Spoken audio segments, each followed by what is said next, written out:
Assalamualaikum warahmatullahi wabarakatuh.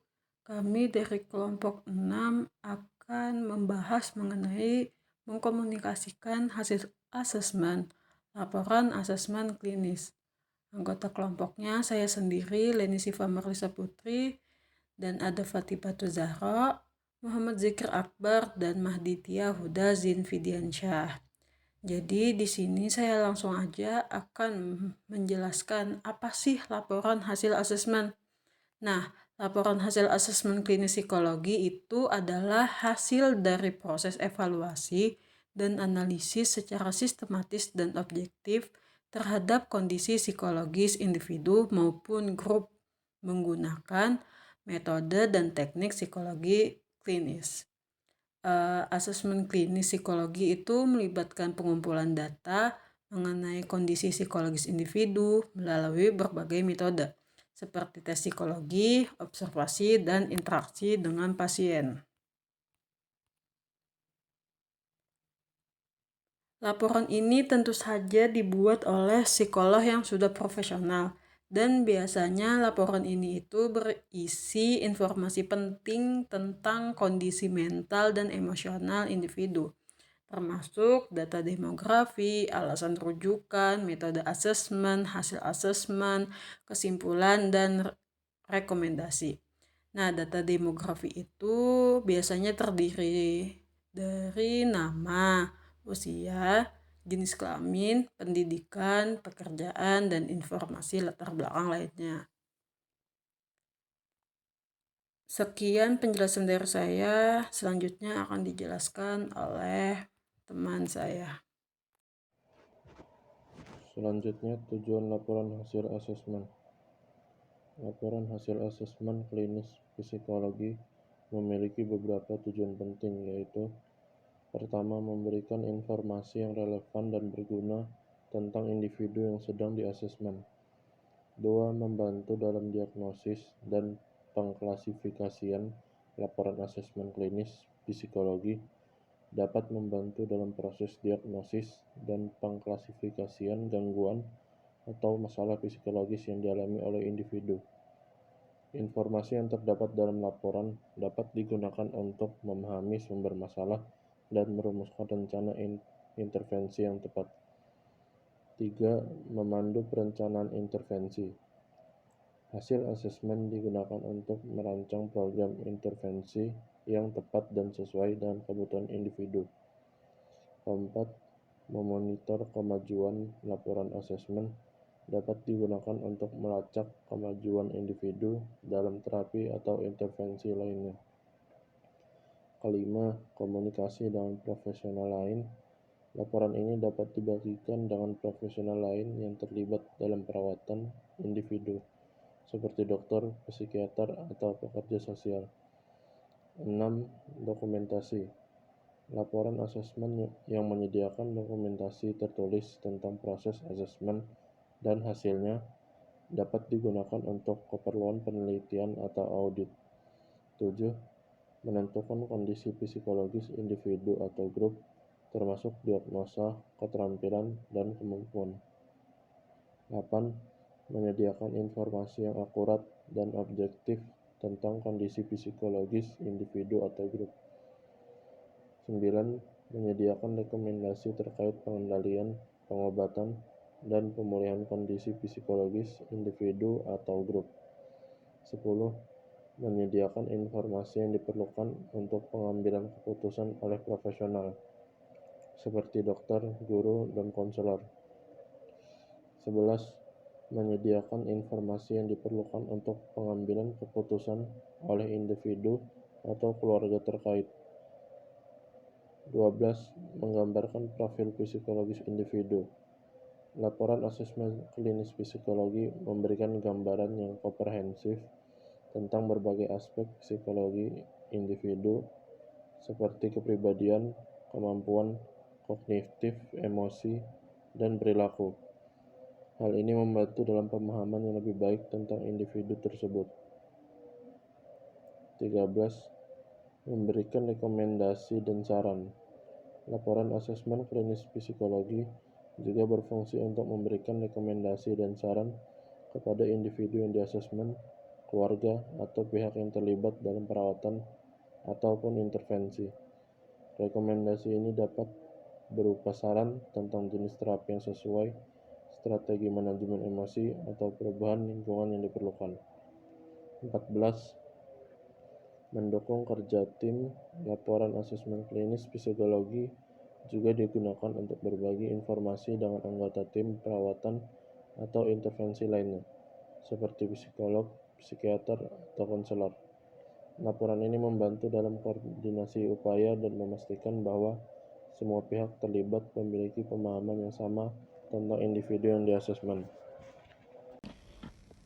Baiklah, selanjutnya saya Fatima Tujara izin menjelaskan tentang struktur laporan hasil asesmen dan format laporan hasil asesmen. Struktur laporan hasil asesmen terbagi menjadi 7. Yang pertama yaitu identitas klien. Identitas klien ini memuat yaitu nama lengkap klien, usia dan tanggal lahir, jenis kelamin, status pernikahan, pendidikan, pekerjaan, dan lain sebagainya. Yang kedua ada alasan rujukan. Alasan rujukan ini memuat menjelaskan alasan klien dirujuk untuk asesmen klinis, menjelaskan masalah utama yang dihadapi klien, menjelaskan gejala-gejala yang dialami klien. Yang ketiga ada metode dan prosedur asesmen. Di sini memuat deskripsi lengkap tentang metode yang digunakan dalam asesmen, termasuk alat evaluasi, instrumen, teknik, dan prosedur yang diterapkan. Rincian tentang interaksi antar terapis dan klien selama proses evaluasi, dan deskripsi kondisi lingkungan klien. Yang keempat ada riwayat psikologis. Riwayat psikologis ini memuat tentang riwayat kesehatan mental klien, riwayat penggunaan obat-obatan, riwayat trauma atau peristiwa penting dalam hidup, dan riwayat keluarga dengan masalah kesehatan mental. Yang kelima ada hasil asesmen. Hasil asesmen menjelaskan metode asesmen yang digunakan, menjelaskan hasil tes psikologi yang dilakukan, menjelaskan diagnosis klinis, dan menjelaskan faktor-faktor risiko dan protektif. Yang keenam ada rencana perawatan atau rekomendasi. Di sini menjelaskan rekomendasi intervensi yang sesuai, menjelaskan tujuan intervensi, dan menjelaskan rencana tindak lanjut. Yang ketujuh ada kesimpulan dan ringkasan, yaitu memuat nama lengkap, gelar dan kualifikasi profesional penulis laporan, tanggal penyelesaian laporan, dan tanda tangan penulis laporan. Selanjutnya ada format laporan hasil asesmen. Format laporan hasil asesmen klinis sebaiknya ditulis dengan format yang jelas, ringkas, dan mudah dipahami. Berikut adalah beberapa yang harus diperhatikan untuk format laporan. Yang pertama yaitu gunakan bahasa yang baku dan mudah dipahami. Yang kedua, hindari penggunaan istilah-istilah teknis yang rumit. Yang ketiga, gunakan tabel dan grafik untuk menyajikan data. Yang keempat, pastikan laporan terstruktur dengan baik dan mudah dibaca. Selanjutnya ada 3 kriteria yang dipenuhi untuk suatu laporan asesmen, yaitu yang pertama jelas. Kriteria pertama yang harus dipenuhi itu adalah jelas. Tanpa kriteria relevansi dan kegunaan laporan tidak dapat dievaluasi. Ketidakjelasan laporan psikologis merupakan suatu masalah karena kesalahan intervensi dapat menyebabkan kesalahan pengambilan keputusan. Yang kedua yaitu relevan dengan tujuan. Laporan asesmen harus relevan dengan tujuan yang sudah ditetapkan pada awal asesmen. Jika tujuan awalnya adalah untuk mengklasifikasi perilaku klien, maka informasi yang relevan dengan hal itu harus lebih ditekankan. Yang ketiga, berguna. Laporan yang ditulis diharapkan dapat memberikan suatu informasi tambahan yang penting tentang klien. Kadang terdapat juga laporan yang mempunyai validitas tambahan yang rendah. Berikut pemaparan saya tentang materi saya, selanjutnya akan dilanjutkan oleh teman saya. Yang berikutnya itu ada 4 komponen yang penting dalam proses asesmen psikologi klinis. Yang pertama itu ada perencanaan dalam prosedur pengumpulan data. Yang kedua, pengumpulan data untuk asesmen. Yang ketiga, pengolahan data untuk pembentukan hipotesis. Dan yang terakhir itu ada mengkonsumsi data asesmen. Terus beberapa metode asesmen yang dapat dilakukan terhadap klien, yaitu yang pertama adalah wawancara. Wawancara ini merupakan dasar dalam asesmen dan merupakan sumber yang sangat luas. Karena yang kita ketahui dari wawancara kita bisa sedikit mengambil hipotesis terhadap permasalahan klien, juga untuk penyelesaian masalah klien. Yang kedua itu ada tes. Tes ini memang seperti wawancara, tapi tes lebih memberikan rangsangan yang lebih terstandarisasi dibandingkan dalam wawancara. Karena bentuk pengujian yang standarisasi ini membantu mengurangi bias yang mungkin terjadi selama proses tes berlangsung. Jawaban yang diberikan klien itu bisa diubah menjadi skor dan dilakukan dianalisis secara kuantitatif. Dan juga biasanya tes ini membantu dokter memahami pasiennya melalui hasil yang diperoleh dan diinterpretasikan sesuai standar yang ada. Terus yang ketiga ada observasi, yang mana tujuan observasi ini adalah mempelajari, memahami lebih mendalam dari apa yang dikatakan klien. Karena banyak yang percaya bahwasanya observasi ini atau observasi langsung memiliki validitas penilaian tertinggi. Mungkin kita sudah tahu observasi itu seperti apa. Itu observasi bisa kita sesuai tujuan tadi. Kita melakukan pengamatan, mempelajari lebih dari apa yang dikatakan klien. Yang terakhir itu ada live record.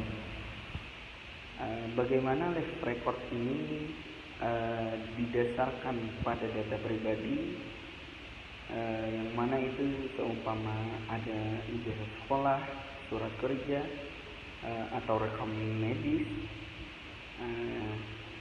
juga banyak yang lain.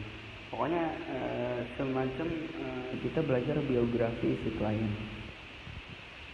Tentunya pendekatan ini tidak mengharuskan klien untuk merespon lebih jauh, seperti wawancara, tes, observasi, dan lain-lain. Selama proses ini data dapat lebih terlindungi dari bias yang disebabkan oleh memori, jenis respons, motivasi, atau faktor situasional, yang misalnya seorang dokter mungkin ingin memperoleh informasi tentang latar belakang pendidikan klien. Nah, mungkin itu saja. Terima kasih. Wassalamualaikum warahmatullahi wabarakatuh.